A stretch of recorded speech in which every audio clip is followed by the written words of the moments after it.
ಕರ್ನಾಟಕ ರಾಜ್ಯ ದಲಿತ ಸಂಘ ಸಮಿತಿ ಸಭೆಯೋಜಕ ಸಂಘಟನೆಯಿಂದ ಸ್ವಾಗತ ಬಯಸ್ತಾ ಇದ್ವಿ. ನನ್ನ ಹೆಸರು ಎನ್ ಶಂಕರ್ ಅಂತ, ರಾಜ್ಯ ಸಂಚಾಲಕರು ಬೆಂಗಳೂರು.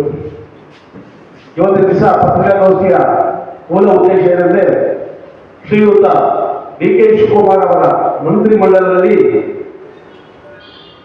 ಜಮೀರ್ ಅಹಮದ್ ಅವರಿಗೆ ಮುಖ್ಯಮಂತ್ರಿ ಸ್ಥಾನ ನೀಡಬೇಕೆಂದು ನಾವು ಒತ್ತಾಯ ಮಾಡ್ತಾ ಇದ್ವಿ. ಜೊತೆಯಲ್ಲಿ ಎಐಸಿಸಿ ವರಿಷ್ಠರಾದ ಶ್ರೀಯುತ ಮಲ್ಲಿಕಾರ್ಜುನ್ ಖರ್ಗೆ ಆಗಲಿ, ರಾಹುಲ್ ಗಾಂಧಿ ಆಗಲಿ, ಸೋನಿಯಾ ಗಾಂಧಿ ಅವರಾಗಲಿ, ಮತ್ತೆ ನಮ್ಮ ಕೆಪಿಸಿಸಿ ಅಧ್ಯಕ್ಷರ ಇಷ್ಟೇ ಕೆಲ ಸಿದ್ದರಾಮಯ್ಯ ಸಚಿವ ಸಂಪುಟದಲ್ಲಿ ಜಮೀರ್ ಅಹಮದ್ ಹೊಸ ಸಚಿವರಾಗಿರುವಾಗ ಹುಬ್ಳಿ ಧಾರವಾಡ 40,000 ಮನೆಗಳನ್ನ ಹಂಚಿಕೆ ಮಾಡಿದ್ರು.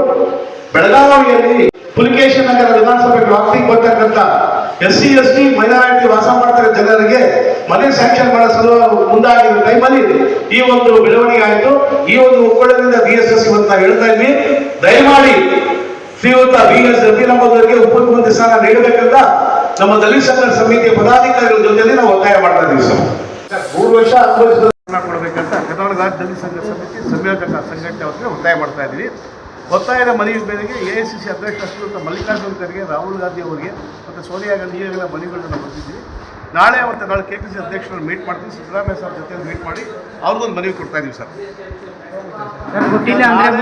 ಅಪಾಯಿಂಟ್ಮೆಂಟ್ ಫಿಕ್ಸ್ ಆಗಿದ್ದಷ್ಟು ನಾವು ಹೋಗ್ತಾ ಇದ್ದೀವಿ. ಸರ್ ಅವ್ರು ಕೊಟ್ಟೇ ಕೊಡ್ತೀವಿ. ಸರ್ ಮುಂದಿನ ಸಚಿವ ಸಂಪುಟದಲ್ಲಿ ಕೊಟ್ಟಿಲ್ಲ ಅಂದರೆ ಮುಂದಿನ ನಡೆ ಅಂತ. ಸರ್ ಕೊಟ್ಟಿಲ್ಲ ಅಂದರೆ ಈಗ ಮುಂದಿನ ನಡೆ ನಾವು ಯಾರಂತ ದಲಿತ ಸಂಘ ಸಮಿತಿ ತೋರಿಸಲೇಬೇಕಾಗ್ತದೆ. ನಾವು ಕೇಳ್ತಾ ಇರೋದು ಹೆಚ್ಚಿನ ಸಂಖ್ಯೆಯಲ್ಲಿ ಮತದಾನ ಮಾಡಿದ್ವಿ. ಅಲ್ಪಸಂಖ್ಯಾತ ದಲಿತರು ಜೊತೆಲಿ ಹಿಂದುಳಿದವ್ರಿಗೂ ಮತದಾನ ಮಾಡಿದ್ವಿ.